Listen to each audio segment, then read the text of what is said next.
Greetings and welcome back to Ring 303 in Sophomore English. We are in a comparative study of Valencia's The Censors and Pat Mora's The Leader in the Mirror. I'm with you on page 408 quickly. The tone is where we're focusing. Again, the attitude, the writer's attitude toward his or her subject and audience. Pat Mora is who we're looking at now. Born in 1942, I'm reading with you on page 409. In El Paso, Texas, just across the United States border from Juarez, Mexico. A graduate of the University of Texas, she taught school, served as a museum director before becoming a full-time writer. As a girl, she spoke Spanish at home but did not want her friends at school to know. Now she celebrates her Mexican-American background. Quote, she says, "I write in part because Hispanic perspectives need to be part of our literary heritage," end quote. Let's turn now to The Leader in the Mirror. Here, Mora is going to use the writing of a speech to high-achieving students as the catalyst for contemplating the challenges and opportunities in a multicultural community. She is a poet, and because she's a poet, Mora understands the force of symbols, so she gives the students imaginary gifts, confetti, tape recorders, photographs, mirrors, to act as metaphors in their life. She includes one of her poems to make a point about immigrant life, and she concludes the essay with a persuasive call to the students to embrace their differences and act toward unity. Let's enjoy now this one. We're going to read it all the way through, and then we're just going to make some comments. Specifically, we're going to look, what is the tone of this little essay, or reflective essay? The Leader in the Mirror by Pat Mora. Each year, the newspaper in my hometown of El Paso, Texas, honors the top 5 academic achievers from the local high schools at an annual banquet. Last year, when I addressed the group, the room at the fancy hotel was full of proud students and their relatives. The aspirations of the students were like a dose of powerful vitamins, filling parents, educators, and guests with energy. I began by congratulating the family members and teachers for being steady beacons for those young people. In a society that undervalues families and educators, they had truly lived their commitments. As I was planning the talk I would give to this group, I wondered how best to create an occasion for reflection. What could I say to the audience about the daily struggle to create a meaningful life? I remembered planning parties for my children when they were young, the careful selection of party favors, the mementos for the guests to carry away. Since this banquet was to be a party of sorts, an academic celebration, I asked myself what favors I would choose for each place at the table.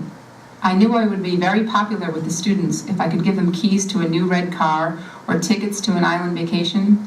But I am a writer, not a millionaire.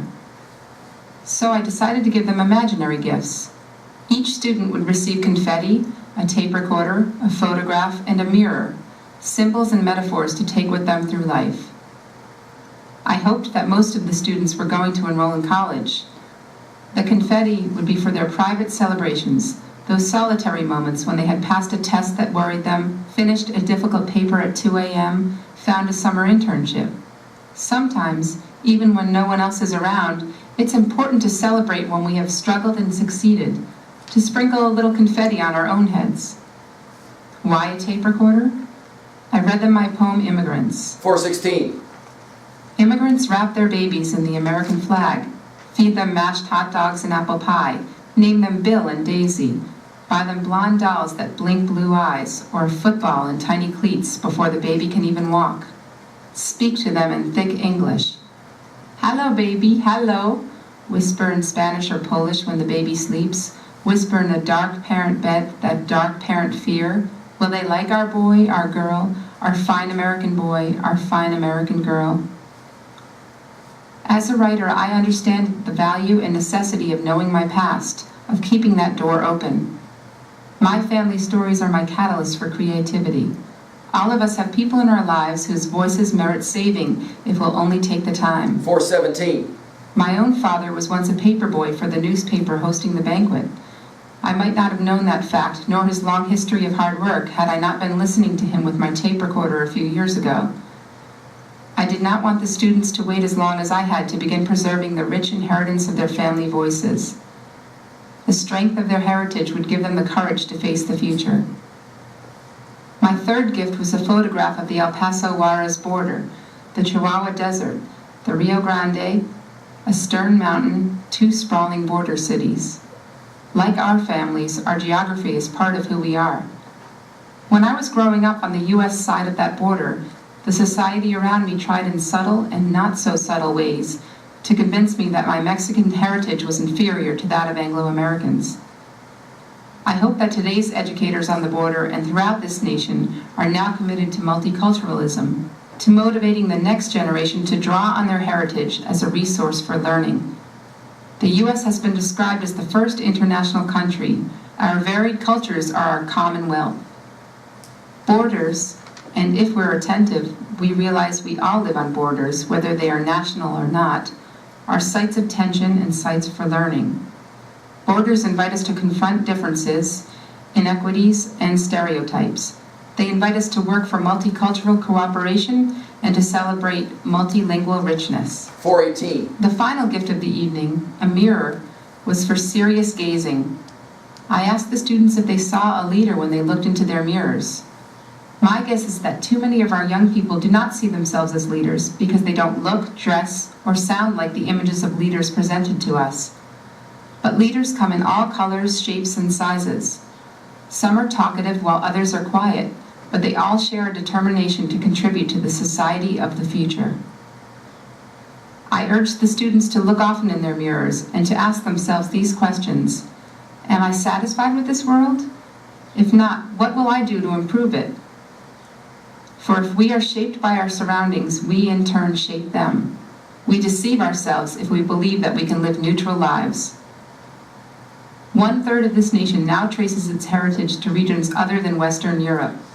We will continue to squander our talent if our leaders in politics, science, business, education, and the arts do not reflect our grand variety. I urge the students and all of us to ponder the strength of the mountains around us, to rise to the challenges.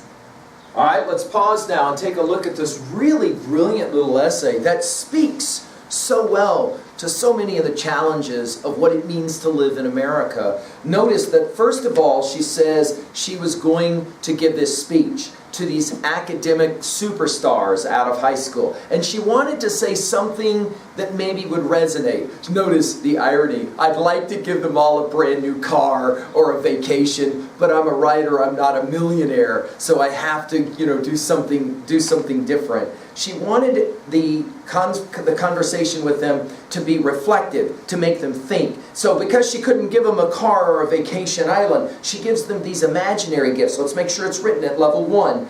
She gives them confetti, a tape recorder, a photograph, and a mirror. Now she doesn't actually physically give these. Make sure you understand this. She says, I'm going to give these to you as an imaginary gift. And for each one of these then, it will be symbolic. Clearly the tone, let's write this at 2B quickly, clearly the tone of this essay is the very hopeful tone. One that is obviously critical, no question, of our shortcomings, especially because we seem to still struggle to not want to celebrate always multiculturalism in our society when we should be celebrating multiculturalism in our society. But notice she's going to use 4 things that will bring the focus of her speech. Let's go through them quickly. 1. Confetti. Her argument on page 415 is that, you know what? When you have successes, you need to throw yourself a little party and say, I did something. We too often don't celebrate enough our successes, the work that we do that is good, and we should remember what those are. Number 2, the tape recorder. She then shares a poem on page 416 that she wrote, a poem that suggests in the poem that immigrants who raise their children in America sometimes struggle to understand exactly how they want their child to, can we use this word, assimilate into the culture. Why the tape recorder? Simple, write it down.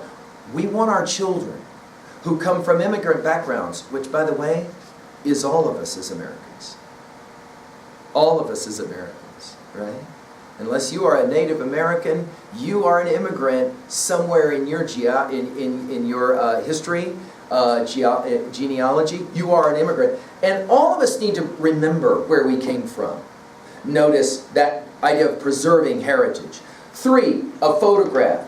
Why a photograph? She said in 3rd grade, her third gift was a photograph of the El Paso Juarez border. That is to say, geography is a part of who we are. We need to accept and embrace and celebrate multiculturalism, as opposed to what she says at times growing up. She felt she was made to feel inferior because of her Mexican background. And she said, this is totally wrong.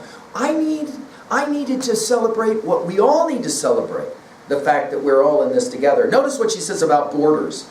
Of course, borders, she says, always a source of tension, fear, always a source and opportunity of learning as well. So for her, she sees this dialogue, that is a multicultural dialogue, as being central to what it means for America to go forward. Finally, a mirror. The mirror, of course, is the most important, because the mirror challenges these young people to look into the mirror and to see themselves as a leader, as someone who looks at the world and says, I'm not sure I like the way this world is right now. Let's try and change it. Notice the powerful question that one has to ask. Am I satisfied with this world? A great 3B question. If not, what will I do to improve it? Looking around at your community, whether it be your school or your town or your state or your nation or the world. What can I do to try? Oh, I can't do anything, she says to these young, bright students. And by extension, she says to all of you guys, you can be a leader. But the first thing is how you see yourself. All right, what's the 2A message here? Well, hold on to your heritage. Celebrate your own heritage and others' heritage as well. Don't allow for divisiveness, for dissension to tear apart yourself and your world. We're all in this thing together. And to that degree, we should have hope and joy and celebration in our own successes, the confetti, but in the heritage that is all of ours, a shared heritage. Of course, the tone at 2B, important tone, that is to say, one of hope, one of saying this America can be so much more than it's ever been because of the work I do as a leader. The symbolism of the 4 symbols as well, we should put in our notes at 2B. 3A, what is the text for you that celebrates this idea of we are all in this together? That we all have a part to play. I Have a Dream speech is, of course, one that always comes to mind for the MLK I Have a Dream speech. But what is the song that for you says, we're all in this together. Let's hold each other up. Let's lift each other up. Let's be supportive. Let's be compassionate, loving, kind. Let's try to understand differences instead of ridicule them in some way. And finally, at 3B, are you a leader? Look at that question. Are you satisfied with this world? Both your personal world as well as the larger world. And if you're not satisfied, what do you want to do to change it? Are you a leader?